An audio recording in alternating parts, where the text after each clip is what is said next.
My friends, I recently did a video for laptop entrepreneurs, laptop investors, digital revolutionaries that are changing the economy as we know it. I focused on Europe, and a lot of you asked, Javier, what if my thing is Latin America and not Europe? What would you advise? So today, I'm going to be addressing those concerns, and I'm going to talk about the best laptop entrepreneur-friendly residencies in Latin America. Let's dive in. Hello everyone, this is Javier Correa, the Nomad Capitalist tax researcher, and we recently did a video where we talked about the best places in Europe to establish a tax residence for digital entrepreneurs, laptop investors, and people who are location independent, the people like you that are changing the global economy as we speak. A lot of you told me, Javier, I love Europe. Europe is great, but my thing is Latin America. I had one client who told me, listen, I love Europe. I go for holidays to Europe, but I want to be in Latin America. I just love it there. I love the environment. I love how just people are just so friendly. He likes the whole environment of how Latin America is maybe more laid back. The general festivities in Latin America, the festive environment that you feel in countries like Colombia, like Panama, like Mexico, like Venezuela, just draws him in there. There are some people who like the Mediterranean lifestyle, and there are certain people who like more of the Latin American Caribe vibe, like the Costa Ricans would say, pura vida. So if you are more into that lifestyle, then what are the places where you can have a tax residence that is also friendly to you as a location independent money-making machine? So in Latin America, you don't have that many options as you would have in Europe, but the one that really comes to mind is Uruguay. So Uruguay, definitely the top choice here. Number one, it is a great place in terms of geopolitical neutrality. It is a place where you can essentially go in and get a tax residency that is the Switzerland of Latin America. You would have no issues doing business across the region, doing business in Europe, doing business in the US. Uruguay usually gets along with everyone. There have been some instances where Uruguay takes a strong stance, usually with regional issues.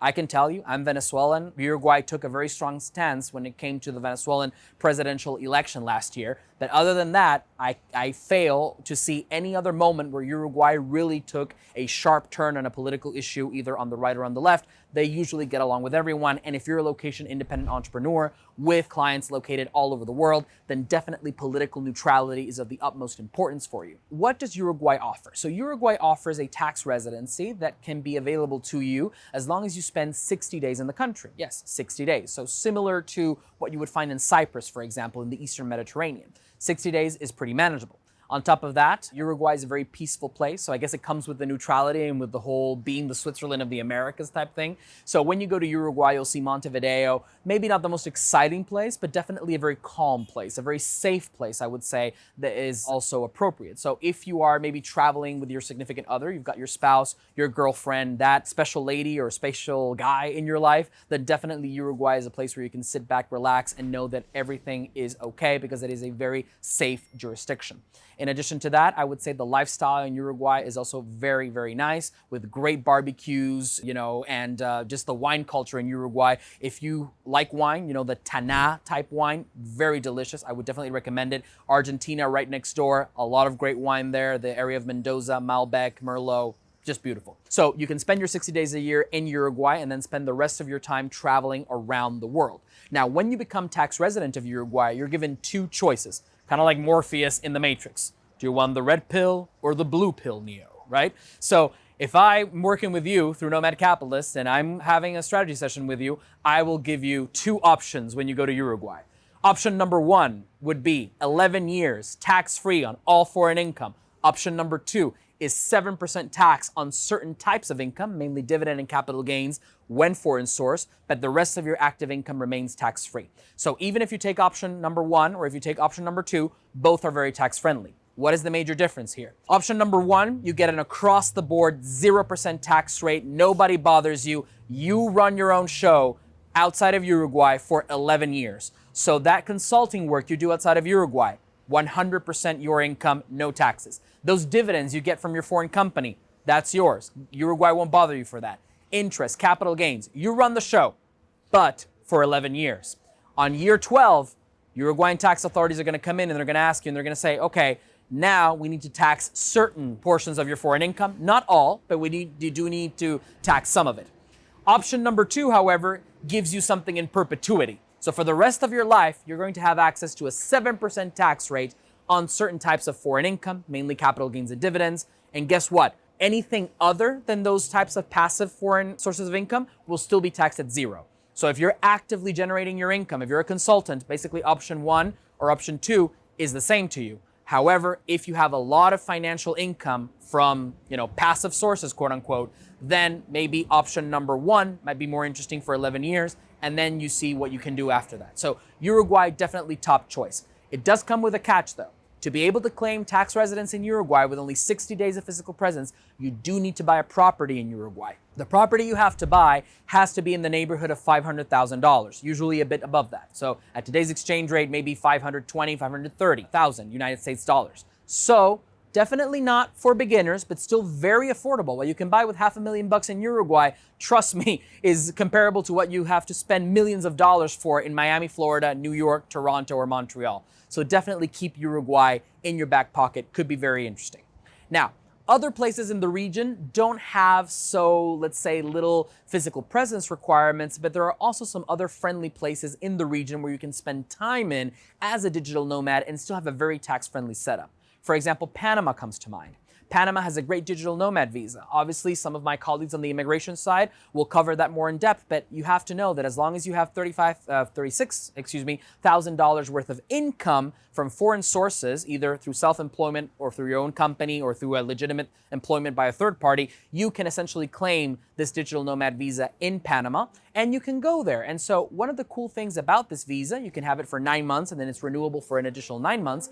One of the cool things about this visa is that you are only taxed on Panamanian-sourced income because Panama has a territorial tax system. So Javier, you've explained this 1,000 times, but I know the catch, Javier. If I do my work from Panama on Panamanian soil, then I'm going to be subject to tax, so the territoriality there doesn't help me that much.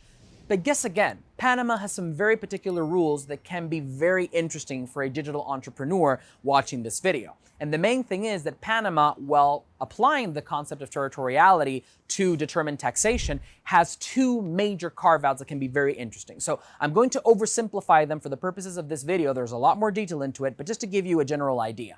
Number 1, if you're that digital entrepreneur that is buying goods in country A and sending them to country B, for example, you're buying wine in Argentina and you're shipping that wine over to your clients in Miami, Florida, then guess what? As long as those beautiful, delicious bottles of wine do not enter Panamanian soil, do not enter the Republic of Panama, that income that you derive from those services, from that business activity, is considered foreign source income, therefore not taxable in Panama, even if you're sitting on Panamanian soil while you're performing those activities. Number 2, if you are directing and managing business operations from a Panamanian office, but those business operations translate into services that are taken advantage of and whose benefits really take effect outside of Panama, and all of your clients are foreign, then guess what?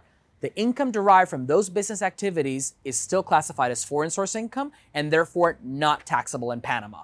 So, as you can see, there's a lot of room to play with these rules, and potentially you can be in Panama if you like the Miami lifestyle. If you say, all right, Javier, Uruguay is nice, but I want a bit more action. I want to see the carnival. I want to see people dancing. I want the rooftop pools. I want the parties. I want all of these things. I want the beach, the oceanfront living. I want to drive the big SUVs, the barbecues. Then definitely check out Panama. Miami lifestyle with much more friendly tax rules. Definitely a place I would check out. So, there you have it. These are my top 2 choices for digital entrepreneurs and investors, the people who are driving the 21st century economy in Latin America. Option number 1, Uruguay. Option number 2, Panama. Definitely very interesting places. From these bases, you can then travel all around the region. So some of the regions don't have as favorable tax rules, but you do have in many countries a days count as the only criteria to determine tax residence. So you can spend time in Venezuela, you can spend time in Colombia, you can spend time in Costa Rica and potentially not have to worry about necessarily triggering those tax residencies. So there you go. 2 great options, a great region, a lot of potential. If you want to unlock the potential of Latin America as a digital entrepreneur, as a laptop investor, then hit us with a comment down below, hit the subscribe button, follow us on Instagram, go to nomadcapitalist.com/apply, and we'll see you in the next video. Hasta la próxima.